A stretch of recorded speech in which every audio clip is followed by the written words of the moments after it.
15 अगस्त 2024 आवाज आ रहा है। स्वतंत्रता दिवस की आप सभी को हिंदुस्तान इलेक्ट्रिक मोटर्स और पारसम तरफ से बहुत बहुत हार्दिक शुभकामनाएं। हम देश को आजाद 77 साल हो गए और 78वां स्वतंत्र दिवस मना रहे। वापस पुनः से यहाँ सभी को एक बार बहुत बहुत स्वतंत्रता दिवस की बधाई। मित्रों, ना कोई महल मेरा था, ना कोई सिंहासन मेरा था, ना कोई महल मेरा था, ना कोई सिंहासन मेरा था, ना कोई कफन मेरा था। मुझे इस बात का गर्व है, मुझे इस बात का गर्व है कि मैं इस वतन का हूँ और ये हिंदुस्तान मेरा है। मैं इस वतन का हूँ, हिंदुस्तान मेरा है और तिरंगा मेरा है। 15 अगस्त 1947 को जब हमको ब्रिटिश गुलामी से आजादी मिली, ये आजादी के लिए हमारे पूर्वजों ने बहुत सारा संघर्ष किया, बलिदान दिया।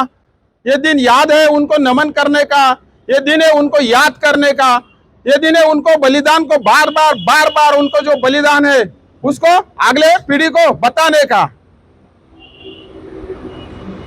आजादी के समय इतिहास दर्ज है, लाखों स्वतंत्र सेनानियों ने अपनी जान दे दी। क्रांतिकारी हो, आजादी हिंद फौज के जवान हो, जिनका नाम इतिहास में दर्ज है, जिनका इतिहास में दर्ज नहीं है, उस समय के लोगों ने अपनी कुर्बानियां दी। कोई लोगों ने भारत माता की जय बोल के फांसी को गले लगा दिया। भगत सिंह, सुखदेव, राजगुरु जैसे लोग, हर लोगों ने अपने अपने तरीके से आजादी में अपना योगदान दिया है। इसलिए ये दिन है उनको सबको पुनः से याद करने का।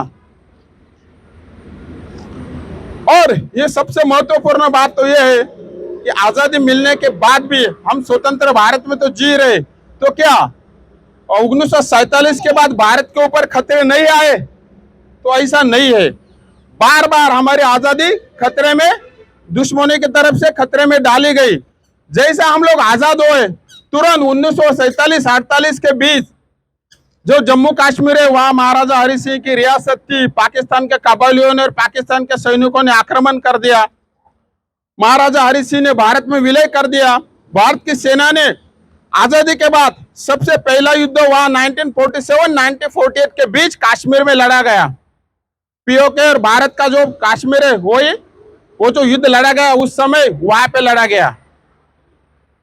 उसके बाद भी हमारे भारत के ऊपर फिर आजादी के ऊपर आक्रमण हुआ। 1962 में चाइना ने अरुणाचल प्रदेश में हमारे साथ युद्ध छेड़ा। सैनिकों की इतनी खास तैयारी नहीं थी, चाइना के सैनिक हमसे ज्यादा थे, फिर भी हमारे सैनिकों ने वहां अदम्य साहस और पराक्रम का परिचय दिया। 1965 में फिर पाकिस्तान ने भारत के ऊपर आक्रमण किया, तभी भी भारतीय सैनिकों ने अपने आजादी के लिए वो डटे रहे। 1971 पुनः युद्ध छेड़ा गया। पूर्वी पाकिस्तान जो आज का बांग्लादेश है, उस समय फिर भारत के नौजवानों ने कसम खाई थी कि इनकी कमर तोड़ डालेंगे, और युद्ध ऐसा चला कि पाकिस्तान के 2 टुकड़े हो गए और आज का बांग्लादेश बन गया। 1971 91,000 लगभग 1 लाख से ज्यादा सैनिकों ने, पाकिस्तान के सैनिकों ने आत्मसमर्पण किया था भारत के सामने। और उस समय पाकिस्तान के लेफ्टिनेंट जनरल थे ए नियाजी और भारत के लेफ्टिनेंट जनरल थे जगदीश सिंह अरोरा। मैं ये क्यों बता रहा हूं आपको, वो भी आगे बताऊंगा। ये साइन है ट्रीटी, आप गूगल पे जाओगे तो वहां पे उनको साइन है, मतलब सरेंडर की साइन है। पाकिस्तान में आज भी वहां उनको शर्मिंदगी महसूस होती है कि हमारे 1 लाख जैसे सैनिकों ने सरेंडर किया था भारत के सामने।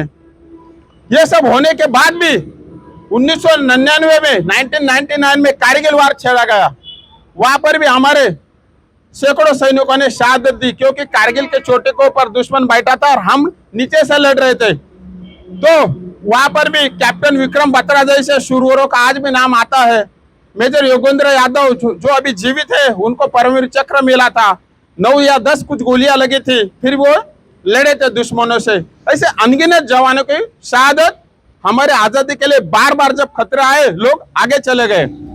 चाहे डोकलाम हो, मतलब ये हम लोग ये सोचते हैं कि 1947 में आजादी मिली, उसके बाद कोई खतरा नहीं है। इसलिए आपको ये बताना जरूरी था कि आजादी मिलने के बाद भी भारत के ऊपर कई बार आक्रमण हो चुके हैं। भारत के नौजवानों ने उसको शहादत दी है और भारत को आजाद रखने में मदद की है, बार बार। सबसे महत्वपूर्ण बात यह है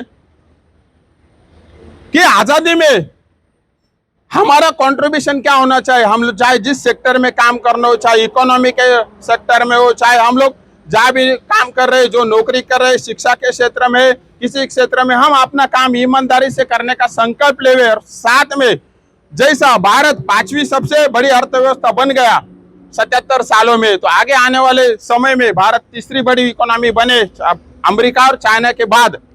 ये भी भारत सरकार और भारत के लोग ज्यादा से ज्यादा प्रयास करें तो हमारी भी इकोनॉमी वर्ल्ड में तीसरे नंबर पे आ सकती है।